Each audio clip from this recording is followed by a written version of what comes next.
let's start at the beginning before we talk about news of the day. What do you make of the president saying Obama wiretapped him? There's, suggestion that it probably has to do with that FISA investigation in June and October. And now the mainstream media has had a complete meltdown with their hair on fire right now.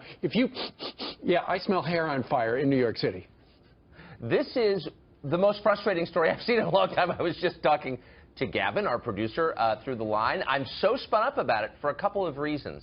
This is a real problem. The U.S. government spying on its own citizens is a long-standing fact. Yep. It's a huge problem, and it's clouded by deceit and evasion. Just here's one fact. We don't know how many Americans have their communications swept up by the U.S. government and surveilled because the intelligence agencies won't tell us. Not only will they not tell us, they won't tell the Congress, which is supposed to provide oversight to them. They've been asked directly, and they said, we don't know, and we're not going to find out. So this is an infuriating problem.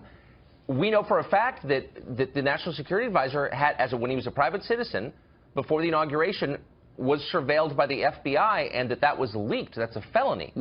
We know this stuff happens, and we know that it has a corrosive effect on government and our civic life, and yet we're not debating it at all, partly because Twitter is not the way to raise this issue, and partly because the Democrats don't want to talk about it. But I guess the bottom line is, yes, this is plausible. We need to find out exactly what happened, and it doesn't seem like we're moving in the direction of finding out. Well, the president wants an investigation, and these FISA warrants have been sought out. So, we'll have to look at that and see if they actually happened.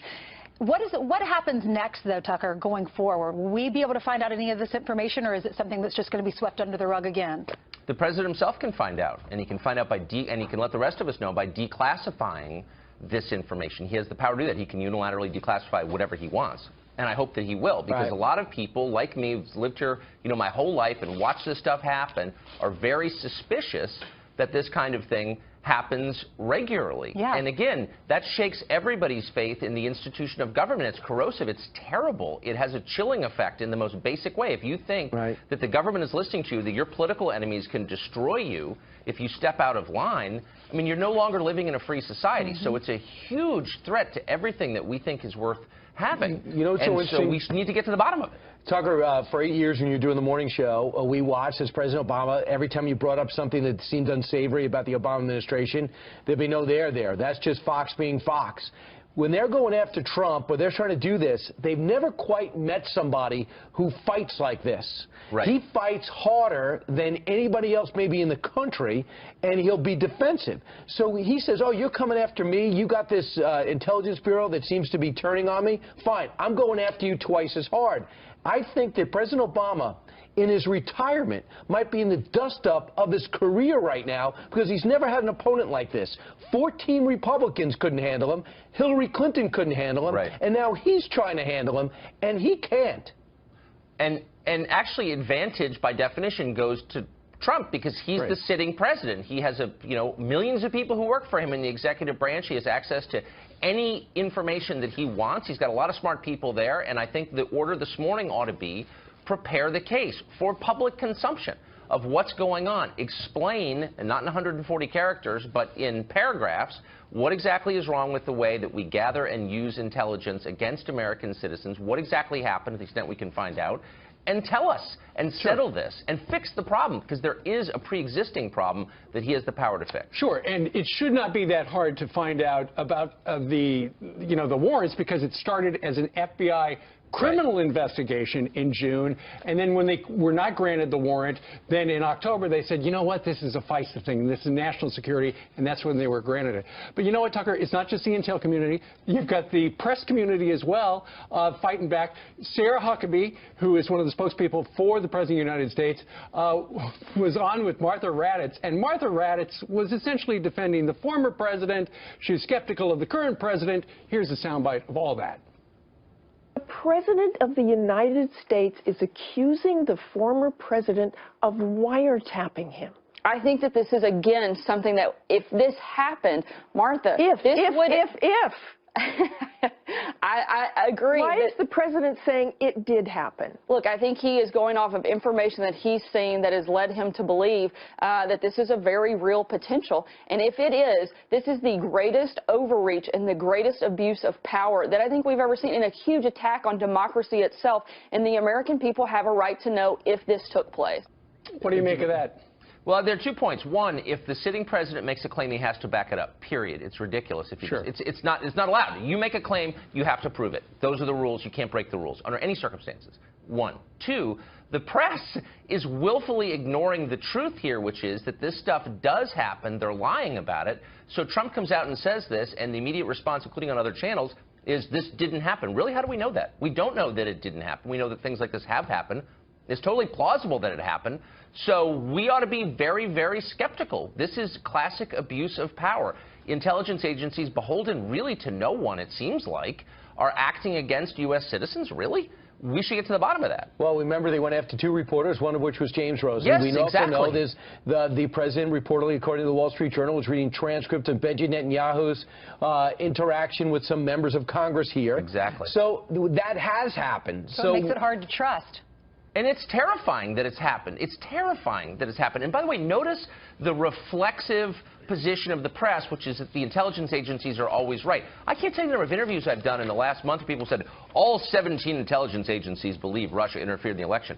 Well, the average question is, do we have 17 intelligence agencies? Can you name them? Do you have any idea what you're talking about? No, of course you have no idea. You're just pointing to this institution and trusting it. That's the opposite of what we ought to be doing as the press. Absolutely. Of course, during the conclusion of the Obama administration, the person at the head of the Department of Justice supposed to be, an impartial presenter of the facts as she knows them, and yet we've got a soundbite of Loretta Lynch, I believe it was about 10 days, 2 weeks ago, where, keep in mind, she is the former Attorney General of the United States of America. Regarding the protest and this president, she said this. Listen, Tucker. They've marched. They've bled. Yes, some of them have died. This is hard. Every good thing is. We have done this before. We can do this again. We can do this again. It sounds like she's calling for more blood in the streets. Well, I mean, she's pointed to the civil rights movement as the template for all social and political change. And here's the guardian of law and order saying if you don't like something, take to the streets and get rowdy. I mean, that's kind of the opposite message. I mean, first of all, it's not the civil rights movement. This is not 1962. Things are completely different. And by the way, what is she exactly is she talking about? She begins the tape by saying our rights are being eroded. Really, which rights? Can you be specific? You were the Attorney General of the United States. There's so much reckless talk on the left right now that it's starting to rattle people, I think. But that's the last person you'd expect would be saying it. The former Attorney General, really? And Tucker, as I recall, the election of the President of the United States was lawful and legal, and he's hit. Well, and what exactly are the complaints? I mean, what rights are being eroded? In what ways are we less free? What exactly are you talking about? Upon further review, there's no follow-up to that. And finally, in the big picture, no one, including James Clapper, sees any type of collaboration between the Trump camp, collusion between the Trump camp and Russian intelligence. Right. Clapper says that yesterday. The early intelligence report yielded that, according to Marco Rubio and Senator Tom Cotton early. They just want to see what's going on, so let them see what's going on. But some people should report that the same people that say about wiretapping also see no collusion. Yeah, well, I mean, Clapper's also the one who told Congress that, the NSA was not spying on American citizens. He lied and was never held accountable for it. And by the way, lots of Republicans in the Congress defended him at the time. I wish they hadn't.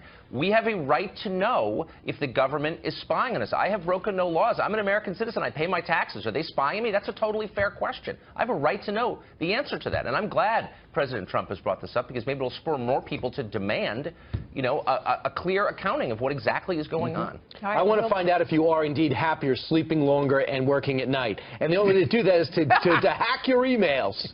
You've got my password already, We'll be watching you tonight, Tucker, at 9 o'clock. And Brian announced earlier he is only happy if he's flying in the air on a motorcycle. What makes you most happy, Tucker? Oh, gosh.